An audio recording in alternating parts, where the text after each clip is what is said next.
제가 전에 청년들에게 노후를 준비하라는 얘기를 여러 차례 강조를 했었거든요. 청년들이 기억나나 모르겠는데 그 직장에서 하는 401K나 IRA 같은 프로그램에 가입하고 잘 대비해라 이런 얘기를 좀 했었어요. 사실 저를 포함한 이민 1세대들이 대체로 잘 못하는 일이기도 한데 노후 대책이나 또는 은퇴 후 연금 같은 제도를 대체로 잘 모르거나 또는 그런 대책을 살필 여유 없이 사실은 살아왔던 게 사실이거든요. 그래서 이민 1세대는 사실은 때로는 몰라서 또는 시스템에 적응을 잘 못하는 경우가 많아요. 그래서 이민 초기부터 이렇게 큰 전문직으로 큰 규모의 회사나 이런 데 다니시는 분들이 아닌 다음에는 노후 대책이 좀 어렵다 이럴 때가 참 많습니다. 형편이 안 되면 어쩔 수 없다지만 그래도 어쨌든 그 어려운 형편 가운데 노후를 대비해야 되고요. 그리고 국가복지 시스템을 활용한다 하는 것도 우리에게 꼭 필요한 일들인 것 같습니다. 근데 이제 믿는 사람들이 대부분 많이 그런 얘기해요. 하나님이 다 아시니까 하나님이 해주실 거야 라는 믿음으로 산다고 그럽니다. 하나님 다 아신다는 거죠. 우리가 어떻게 살았는지 아시고 그래서 우리의 노년을 책임지실 거라고 믿는데 현실은 사실은 꼭 그렇지만은 않습니다. 사실 하나님께서는 이미 우리에게 지혜를 주시고 대비할 시간을 주고 계신데 우리가 너무 믿음을 남발하는 건 아닌가 이런 생각이 들 때가 있어요. 그런데 이 노후 대비를 해야 된다라고 제가 말씀을 드리면서 다른 각도에서 사실 보면 노후 대책을 신경 쓰다가 사후 대책이 정말 대책이 안 쓰는 경우가 있어요. 무슨 말인지 아세요? 지금 잘 살아보자고 늙어서 편안하게 하자고 열심히 일을 하는데 그러다가 하나님과 멀어지면 지금 이 땅에서 편안하다가 이 땅에서는 부자로 궁핍함 없이 잘 살다가 천국의 삶을 누리지 못하면 어쩌나 하는 그런 생각을 하는데 그런 생각을 잘 안 하는 분들이 많다는 거예요. 아예 예수를 안 믿는 사람들은 논할 것도 없고 예수를 믿는다고 하면서 성도인데 노후 대책 마련하느라고 사후 대책을 놓쳐버리는 사람은 없을까? 사실 저는 목사로서 그런 염려를 자주 합니다. 여러분 기회가 별로 없는 사람들도 있겠지만 할 수 있는 한 여러분 세상에 잘 사셔요. 좀 할 수 있으면 부족함 없이 잘 사시고 걱정 없는 노후도 좀 준비하실 수 있으면 하시고 하나님께서 우리에게 이 세상의 시스템을 통해서도 우리가 지혜롭게 살기를 바라시는 거니까 그럴 필요가 있는데 훗날의 평안을 위해서 또 그리고 지금 수고한다는 건 사실 종말론적 신앙을 가진 이들에게는 성경적인 삶이거든요. 그러니까 내가 늙어서 좀 이렇게 평안하게 살 수 있어야 돼라고 지금 열심히 일하는 건 필요한 일이라는 거예요. 그러나 무엇보다도 여러분이 이 땅에서 하나님의 백성으로 잘 살아서 훗날 천국에서의 삶으로 이어지는 사후 대책이 분명한 그런 성도로 사실 수 있기를 정말 강력하게 권해드립니다. 여러분 신앙생활 한다는 것 자체가 하나님 나라의 백성으로 산다는 것이고 하늘나라의 백성은 교회로 모여서 공동체 신앙을 생활하면서 사는 건데 저는 분명히 믿기는 이 땅에서 하늘나라 백성으로 잘 사는 사람이 영원한 하늘나라에서 기쁨의 삶을 살게 되리라고 믿습니다.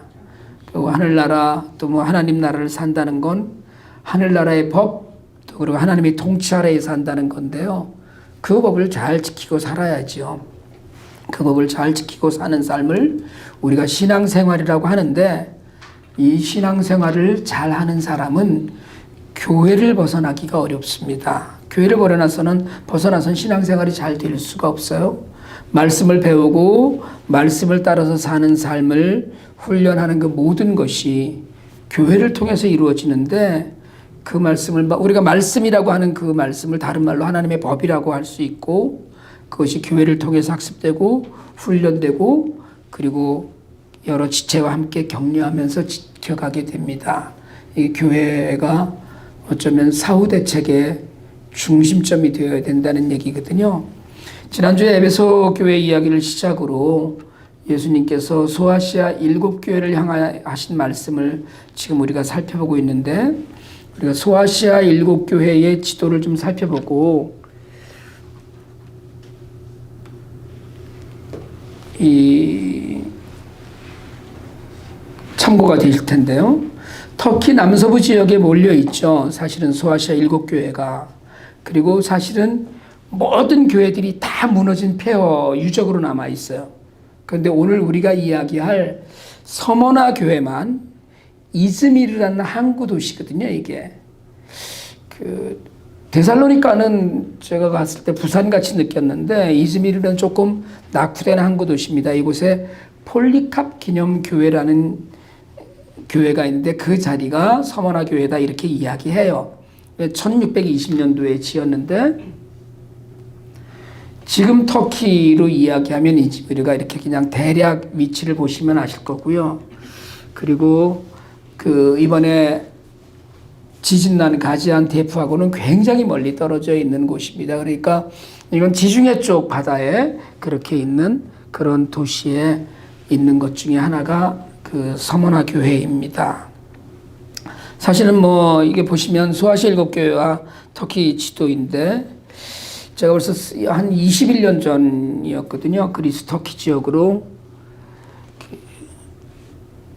사도행전에 바울 발자취를 찾는 여행을 할 기회가 있었는데 그때 소아시아 7교회를 전부 방문을 했어요. 그리고 이 말씀들 오늘 우리가 있는 요한계시록 말씀들을 가는 곳마다 같이 읽었는데 너무 오래된 일인데도 폐허로 남은 모습들이 아직도 눈에 선합니다. 굉장히 충격적이었고요. 그런데 오직 서머나 교회만 이즈미르 폴리캅 기념교회라는 교회로 지금 그냥 세워져 있다 이런 관리인의 설명을 들을 기회가 있었습니다. 지난주에 말씀드렸듯이 요한계시록에서 주님이 말씀을 전하라고 하신 7교회는 대체로 그리스도에 관한 소개, 호칭이라고 이야기하기도 하고요. 그리고 칭찬, 책망, 교정, 권면 또는 결과 이 순으로 기록이 돼요. 그런데 오늘 우리가 읽은 서머나 교회에만은 책망이 없습니다. 물론 빌라델비아 교회하고 두 교회가 없죠. 간단하게 그냥 도표를 간략하게 소개한 도표를 제가 카피해 왔는데요. 앞으로 살필 빌라델비아 교회와 함께 서머나 교회는 책망이 없는 칭찬과 권면만 있는 교회입니다. 대부분의 초기 교회들이 그러했듯이 교회들은 사실은 세상과 타협하지 않고 살거든요. 다만 그 과정에서 에베소 교회처럼 첫사랑을 잃어버린 그런 냉랭한 교회가 되기도 합니다. 오늘 서머나 교회를 향해서 주님은 먼저 두 가지 호칭으로 소개를 하셔요. 첫째는 처음이며 마지막이신 분, 둘째는 죽으셨다가 살아나신 분입니다. 당시 서머나 교회 교인들은 이 표현을 익히 이해했을 거라고 여겨지는데요. 구약의 이사야에서 여러 차례 언급된 하나님을 가리키는 표현이 처음이며 마지막입니다. 이 표현은 곧 예수님이 하나님이다라는 걸 의미해요. 그러니까 이사야서 본문 중에 44장 4절 한 절만 보면 이렇게 되어 있습니다. 태초부터 나 주가 거기에 있었고 끝날에도 거기에 있을 것이다. 그러니까 이 말씀을 지금 듣고 있는 서머나 교회 교인들은 처음이며 마지막이라는 그리스도는 곧 하나님이시라는 걸 분명하게 하고 가는 거거든요. 그러니까 서머나 교회 성도들이 당시 이교도뿐 아니라 유대인들에게도 참혹한 박해를 받아왔습니다. 유대인들에게는 예수님이 하나님이라는 주장이 결코 용납할 수 없는 내용이었기 때문에 그랬고요. 그런데 서머나 교회를 향한 그리스도의 첫 번째 호칭은 예수님의 신성, 그러니까 예수님이 처음부터 마지막인 하나님이시라는 걸 이야기하는 거예요. 더구나 이렇게 처음이며 마지막이라고 하는 말은 처음에도 계시고 끝까지 계속 계시다는 말은 주권자인 예수 그리스도는 박해 가운데 있는데 서머나 교인들에게 그 가운데 있는 항상 함께하는 하나님으로서 함께 하신다는 게 처음부터 마지막까지 늘 계시는 분이니까 여러분 혹시 우리 삶에 어떤 어려움이나 판단이나 갈등이 있다고 해도 때로 우리가 낙심할 때가 온다고 하더라도 하나님은 처음부터 끝까지 계시는 분이시고 그분은 우리와 함께하는 분이라는 걸 잊지 않으시길 바랍니다. 또 오늘 본문은 예수님을 죽었다가 살아나신 분이라고 호칭하거든요. 순교자들이 속출하는 사회였습니다. 당시 교회는. 죽음의 박해를 직접 겪으신 그 예수님은 얼마나 위로가 되었을까 싶어요. 서머나 교인들은 죽음을 앞두고도 예수님도 우리와 같은 고통스러운 죽음을 겪으셨다는 것이 위로가 되고요. 그렇게 다시 살아나신 분이라는 것이 사실 힘과 소망이 되었음에 틀림없습니다. 그러니까 예수님은 서머나 교회에 내가 너희와 함께하고 있다. 또 너희의 고난 내가 다 겪고 있다. 이런 호칭을 소개하심으로써 서머나 교회 교인들을 위로하고 격려하셨어요. 그리고 그 소개를 하고 나서 성경은 이어서 곧장 칭찬으로 갑니다. 근데 칭찬의 내용이 굉장히 현실적이에요. 에베소 교회가 교리를 수호했다면 서머나 교회는 환난, 궁핍, 비방을 말씀하셔요. 그러니까 지금 당장 이 삶 가운데 일어나고 있는 문제인 거예요. 바위를 짓누르는 것 같은 환난, 사회적, 경제적 공동체에 속하지 못해서 겪는 비참한 궁핍. 그런데 그런 가운데 이들이 신앙을 지켰어요. 거기에 더해서 예수님이 사탄의 무리라고 이야기하시니까 속이 다 시원해지는 건데 유대인의 비방도 견뎠습니다. 여러분, 사람들은 살다 보면 예수를 믿는 사람이든 안 믿는 사람들이든 누구나 어려움을 겪고 고통과 고난의 아픈 시간을 보냅니다. 근데 여러분, 우리가 몸이 아프거나 저런 사회 경제적인 그 어려움을 겪는 것을 예수 믿어서 닥친 환난이다라고 그렇게 이야기하지만은 않거든요. 그런데 서머나 교회는 예수 믿는 것 때문에 겪는 환난이 있었고요. 그들은 세상에서 따돌림 당했어요. 아까 제가 서머나 교회, 지금의 이즈미리에 있는 교회를 폴리캅 기념교회라고 말씀드렸는데, 폴리캅은 서머나 교회의 감독이었습니다. 서기 155년에 순교했는데요. 그를 향한 당시 로마 제국의 죄명이, 폴리캅의 죄명이 뭔지 아세요? 폴리캅의 죄명이 무신론자입니다. 이게 무슨 얘기냐면 당시 사회는 로마 황제가 수도 없이 많은 신들을 섬겼어요. 근데 그리스도인들은 그런 신을 전혀 섬기지 않거든요. 오직 예수만을 섬기는데, 그러니까 그 예수를 믿는 사람들을 안 믿는 그들이, 황제를 숭배하는 그들이 볼 때 저것들 무신론자야, 그렇게 불렀다는 거예요. 그래서 폴리캅이 숨어 있다가 붙잡혔는데 그를 로마 당국자들이 회유합니다. 근데 폴리캅이 사도 요한의 직계 제자거든요. 사도 요한 바로 다음에 제자예요. 로마 집정관이 가이사 황제를 주님이라고 한 번만 말해라, 그리스도를 한 번만 저주해라, 이 제안을 받아요. 그때 폴리캅이 한 이야기가 이런 이야기입니다. 나는 평생 동안 그분의 종이었고 주님은 나에게 단 한 번도 서운하게 해주신 적이 없었어. 그런데 나를 구원해 주신 왕을 이제 와서 어떻게 부인할 수 있겠어? 이게 폴리캅의 믿음의 고백이었어요. 그 불 속에서 화형당해 순교했거든요. 근데 많은 교인들이 서머나 교회에서 순교당합니다. 폴리캅 이전에도 계속 순교당한 순교자들이 있었고요. 그러니까 서머나 교인들이 환난을 이기고 승리했다, 이렇게 이야기보다는 그들은 바위로 짓누르는 것 같은 환난을 믿음으로 고스란히 받아들였다는 것이 맞을 거예요. 게다가 이분들은 궁핍했습니다. 당시 사회는 각 직종에 직업별로 모임인 길드라는 조합이 있어요. 상인조합이.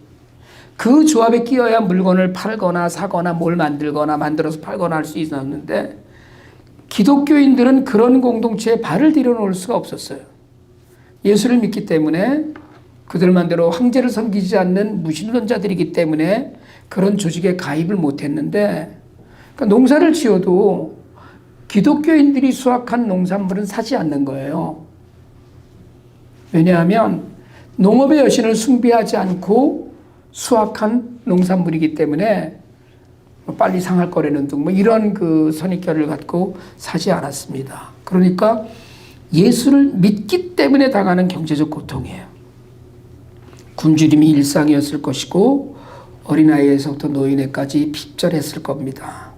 거기에다가 유대인들의 비방이 잇따랐죠.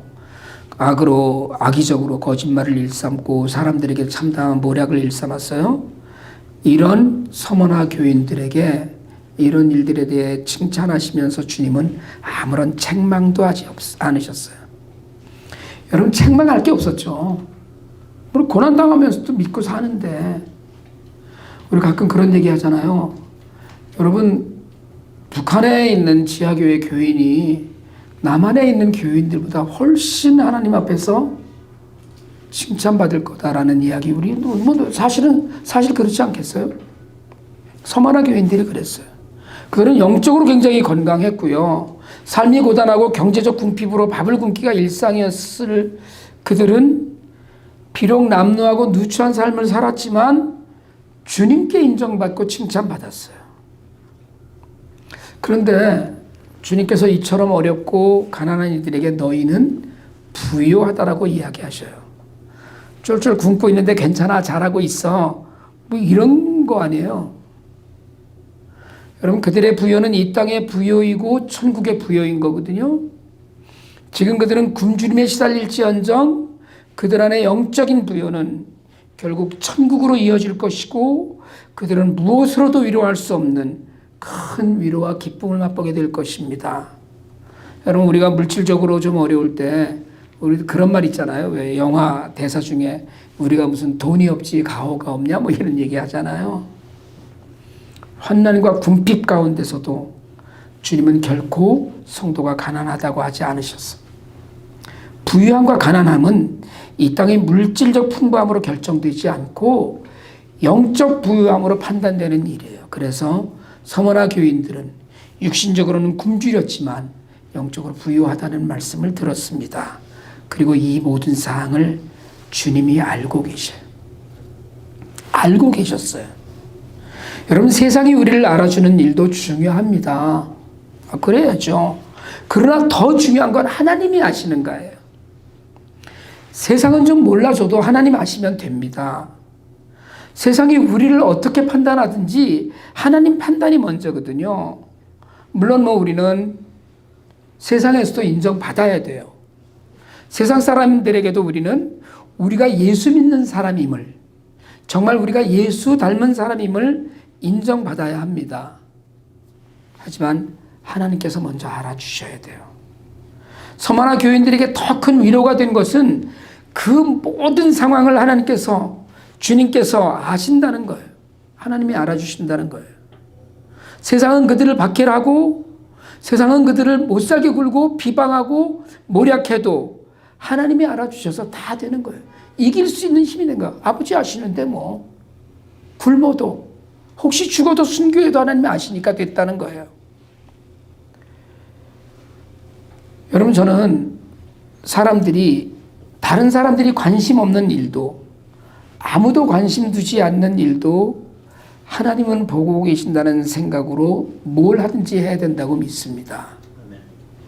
그게 무슨 일을 하든지 주님께 하듯 하라는 성경의 가르침을 따르는 것이라고 저는 믿습니다. 아무리 사소한 일이라도, 아무리 보잘것없는 일이라도 충성을 다하고 진심을 다해야 될 이유이기도 해요. 우리도 하나님께서 먼저 알아주시길, 우리가 정말 예수님 닮아서 근사한 사람인 것을 하나님이 먼저 알아주시기를 소망합니다. 에베소 교회 때 말씀드렸지만 7교회에 전하신 말씀은 칭찬 다음에 책망이 나오는 포맷인데, 서머나 교회는 책망이 없어요.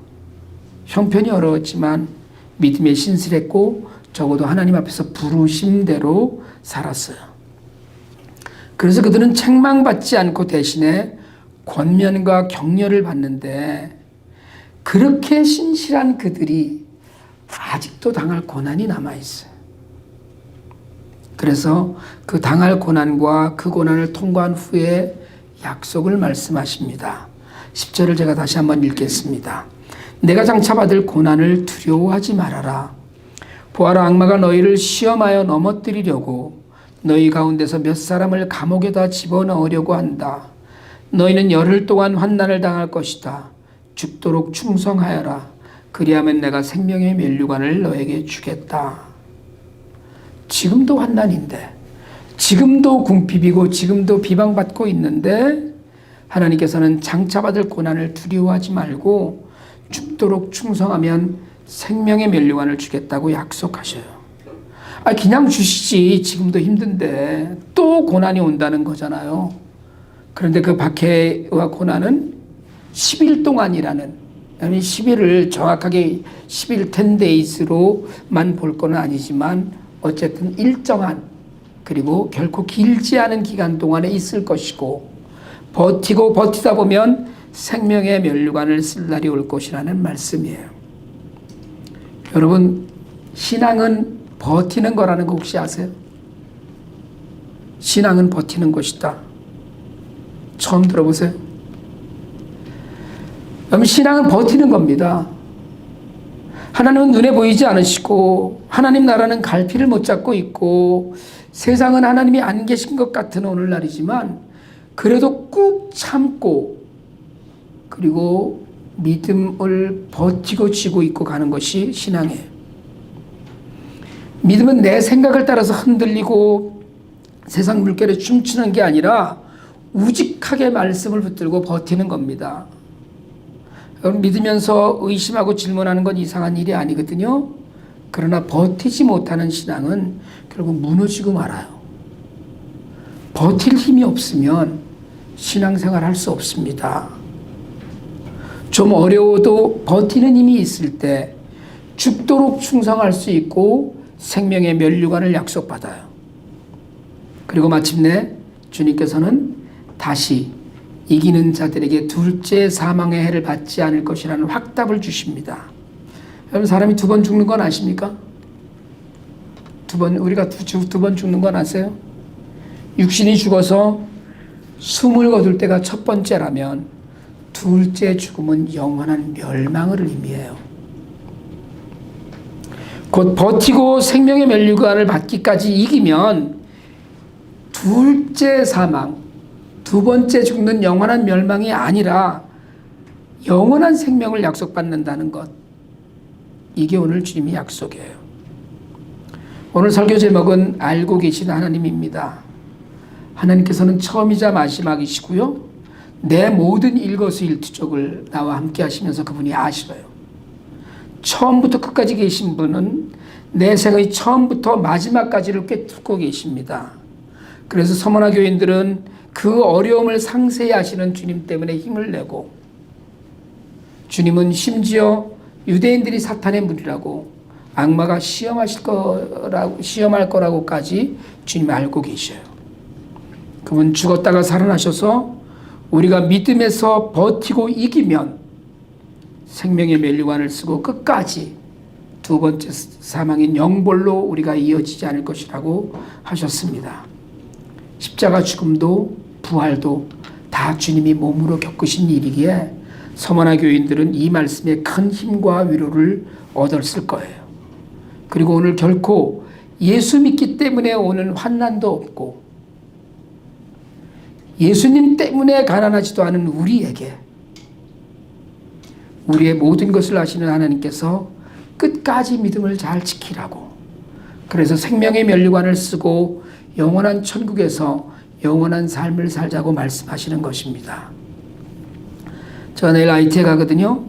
이메일로도 말씀드렸듯이 거길 또 왜 가느냐고 묻는 분들이 꽤 있어요. 그 위험한 곳에 왜 가느냐고. 여러분, 저는 그냥 심부름 가는 거예요. 고난당하는 형제들을 위해서, 궁핍한 하나님의 자녀들을 위해서 그들의 아픔에 동참하려고, 그들의 고난을 함께 공감하려고 갑니다. 그리고 제가 믿는 것은 하나님을 알고 계시다는 거예요. 모든 것을 알고 계시다고 저는 믿습니다. 그들이 굶는 것도, 환난 가운데 있는 것도, 예수님 때문이든 아니든 그들이 살아서 하나님을 만나야 하는 것도 하나님은 아셔요. 그 알고 계신 하나님 때문에 우리 중심 안에서 일하신다고 믿기 때문에 위험할 수도 있겠지만 또 마음도 많이 상하겠지만 십자가에 달리신 분도 계신데 하는 마음으로 저는 갑니다. 여러분, 우리는 예수 믿는다고 박해받는 세상이 아닌 곳에서 살고 있어요.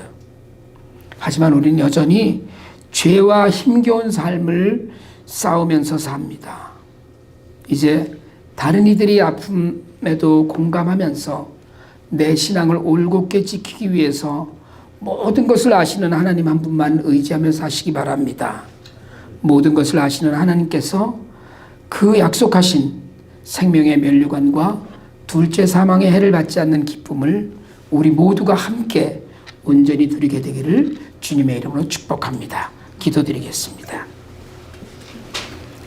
하나님, 우리의 모든 것을 아시니 우리와 함께 하시며 우리 고난과 아픔 가운데 또 이웃의 아픔에 공감하며 동참하는 가운데 우리의 믿음을 지켜주시옵소서. 흔들리지 않는 믿음, 승리하는 믿음으로 주님께 책망받을 것 없는, 칭찬받는 우리 교회가 되도록 인도하여 주시옵소서. 우리의 모든 것을 아시는 예수 그리스도 이름으로 기도드립니다. 아멘.